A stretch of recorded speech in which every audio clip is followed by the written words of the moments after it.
Oh my god, yet again, Manchester United have begun a Premier League season in total embarrassment. And for Erik ten Hag, the same questions surrounding his future at the club are again intensifying. After a run of two humiliating losses to Liverpool and Brighton and a close 1-0 home win against Fulham, in which they were largely outplayed in the first few games of the season, United's start to the season is arguably the worst in the club's history. However, with the strong financial backing the Dutch manager has had in his 3 seasons in charge, the recent results have caused strong concerns, and with the fans' frustration and disgruntled boos mounting, Ten Hag's tenure at Old Trafford is quickly coming to an end. Now, before we go on, your support means everything, so please like this video and subscribe and hit the bell notification so you know when the next video comes out. So, is Erik ten Hag the cause of United's problem, or is the Dutch manager facing unfair criticism from the media? Well, in this video, we'll dive deep into why Erik ten Hag will be sacked. Now, long before Ten Hag became Manchester's and the Premier League's biggest laughingstock, he was once considered one of the best managers in Europe. After learning under Pep Guardiola at Bayern, Erik ten Hag's managerial ascent began in the Netherlands, where he was renowned for his outstanding success at Ajax, taking the Dutch Giants to their first league title in 5 years during the 2018-19 season. That year, he finished with a domestic double and an unforgettable run in the UEFA Champions League. This run saw them knock out defending champions Real Madrid in the round of 16 and Italian giants Juventus in the quarter-finals before a last-minute Lucas Moura dagger knocked Ajax out in the semi-finals, the closest they've come since 1997. It wasn't just what Ten Hag did that was amazing, it was how he did it. He groomed young talents like Frenkie de Jong and Matthijs de Ligt into superstars, brought back the Johan Cruyff-esque playing style, and forged a winning culture that brought Ajax back among the best teams in Europe. 3 years, 3 Eredivisie titles, 2 Dutch Cups, and 1 Dutch Super Cup later, Erik ten Hag rose into the limelight as one of the top managers in the game. Now, Manchester United, a team that struggled severely since Sir Alex Ferguson left the club ages ago, signed Erik ten Hag in April 2022 to reclaim the club's long-lost glory days. His appointment came with many expectations from the fans and the club's hierarchy, who believed this was the right move towards returning the club to the pinnacle of English and European football. Even though United had got their dream manager, revitalising a disjointed team was a huge challenge.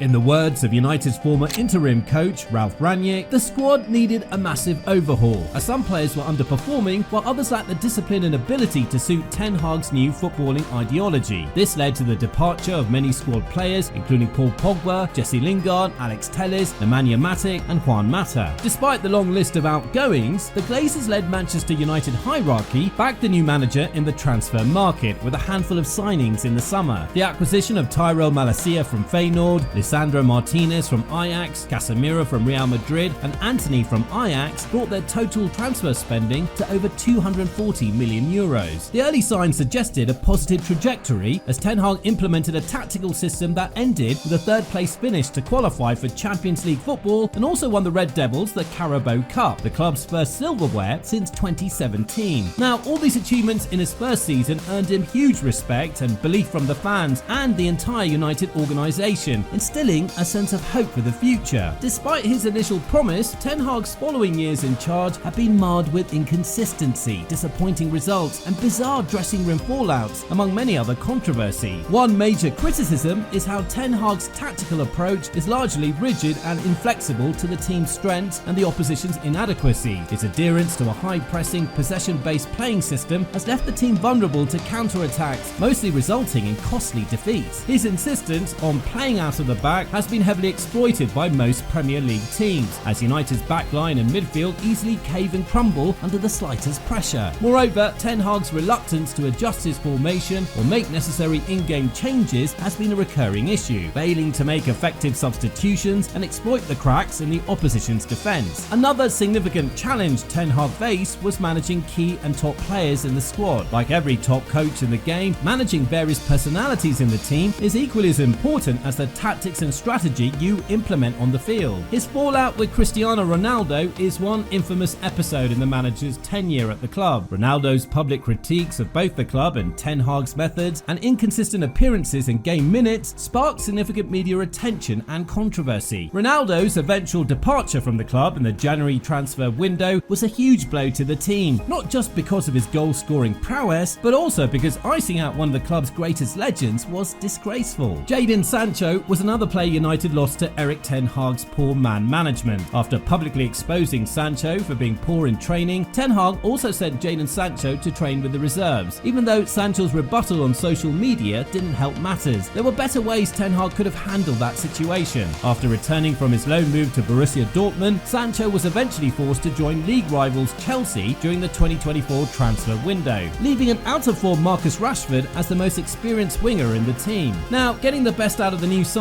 has also been a mystery and a difficult task for the Dutch manager. Despite the substantial investment of over £560 million in the transfer market, most of Ten Hag's recruits have struggled to adapt to the demands of the Premier League and impress under the manager's tactics. The Brazilian winger, Antony, signed for about €100 million, has only recorded just 11 goals and 5 assists in over 80 appearances for the Red Devils, and he's currently benched out of the starting lineup by Amad Diallo. Despite Lisandro Martinez's defensive capabilities, he's battled recurring injuries and struggled against physically imposing opponents. On the other hand, Tyrell Malacia has missed over 164 games due to injury since signing for the Red Devils. Other signings like Casemiro, Andre Onana and Mason Mount have had a catalogue of atrocious performances and have ultimately failed to live up to expectations. Their failure to perform reflects poorly on Ten Hag's judgment on picking out the right talent, an important quality for any top manager for discovering great talents and integrating players into the team. Now, there's another strong case of nepotism in the manager's transfer decisions. Instead of building a new team in Manchester, Erik ten Hag is still caught up on his old allies during his time in Ajax. From Antony, Martinez to Onana, and now De Ligt and Mazraoui, you can't help but wonder how many more nostalgic transfers Ten Hag needs before he ends his nostalgic Ajax signings and seeks new and better player profiles. Even though this is not entirely true, it's another strong case to consider in his questionable transfer saga. However, one area in which Erik ten Hag has excelled so far was the timely integration of talented academy graduates like Kobbie Mainoo and Alejandro Garnacho into the first team. The emphasis on youth development aligns with the manager's previous successes at Ajax and demonstrates his ability to nurture emerging talent. While some players have shown glimpses of their potential, their overall impact on Manchester United's progress has been disappointing. The lack of consistency and immediate success with these signings also reflects a broader issue within the club's hierarchy, the desperate call for a cohesive strategy and a new clear vision that transcends individual acquisition. While teams like Manchester City, Liverpool and Arsenal are currently at the top of their game, there is little to no chance that Ten Hag will emerge victorious as Premier League champions in the foreseeable future. The same reason the Dutch manager was signed in 2022. Now, there is no project worth trusting. Another major problem Ten Hag faces is the pressure on managing a huge and established club like Manchester United. The club's heritage is built on numerous domestic and international achievements, iconic players and pivotal moments contributing to its global stature. As the fans keep clamouring for results and change, the English media also keep fanning the flames of rumours and controversy surrounding the club. Despite those tough few years, the Dutch manager has seen notable highs and impressive achievements. During his 2-year spell at the club, Ten Hag has led the Red Devils to 2 domestic cup titles. The second silverware came after their shocking 2-1 win over City rivals Manchester City in the 2024 FA Cup final. That title is also why Ten Hag is still United's manager going into the 2024-25 season. Now, the massive changes in the club's hierarchy have already had a positive impact on the club, as Sir Jim Ratcliffe's purchase of a 27.7% stake in the club through his Ineos conglomerate gave the British billionaire control over the footballing operations of Manchester United. There was a complete administrative overhaul and restructuring, an open heart surgery right at the team's core. The appointment of club legend Ruud van Nistelrooy, who was a former head coach at PSV Eindhoven, and René Hack, a former head coach in the Eredivisie, as assistant managers to Erik ten Hag, shows how serious and intentional Ineos run their business. The new hierarchy also dug into the transfer market, splashing over £200 million to bring in the likes of Joshua Zirkzee, Matthias de Ligt, Lenny Yoro, Manuel Ugarte and Noussair Mazraoui, while seeing off players like Scott McTominay, Jadon Sancho, Mason Greenwood and Aaron Wan-Bissaka, among many others. After the big money spending and brewing optimism ahead of the new season, we're 3 games in and it's already an utter disaster. With 2 losses against Brighton and Liverpool in their first 3 games of the season, every finger points at Erik ten Hag as the man to blame for United's cataclysmic results. Now rooted in 14th place on the table, fans are growing impatient with a project they've trusted for the past 2 seasons. Despite the multi-million acquisitions, there's been no significant change in results or how the team team plays, relying on the old counter-attacking football for the past decade. In a league with exceptional talent, forward-thinking managers and innovative gameplays, it's ridiculous that after 3 seasons with Manchester United, Erik ten Hag has failed to implement the philosophy and footballing style that made him famous during his time with Ajax. As Erik ten Hag continues to navigate the demanding waters of Manchester United, the weight of high expectations and instant results looms larger, and if he falls under the pressure, his departure from the club is imminent. Despite the public reassurance the club issued to support, you can only wonder how long before this level of mediocrity becomes unbearable and the tough decision needs to be made. Ultimately, Erik ten Hag's fate at the club is in his hands. Hopefully, he can turn things around, prove his doubters wrong, and take Manchester United back to where they belong at the very top. However, only time will tell if Erik ten Hag can successfully weather the storm threatening his managerial career. Now, do you guys think Erik ten Hag should be sacked, or do you still think he needs more time to implement his philosophy? Well, let us know your thoughts in the comments down below, and while you're there, please like the video and subscribe to our channel. Your support means a lot to us, and as always, see you next time.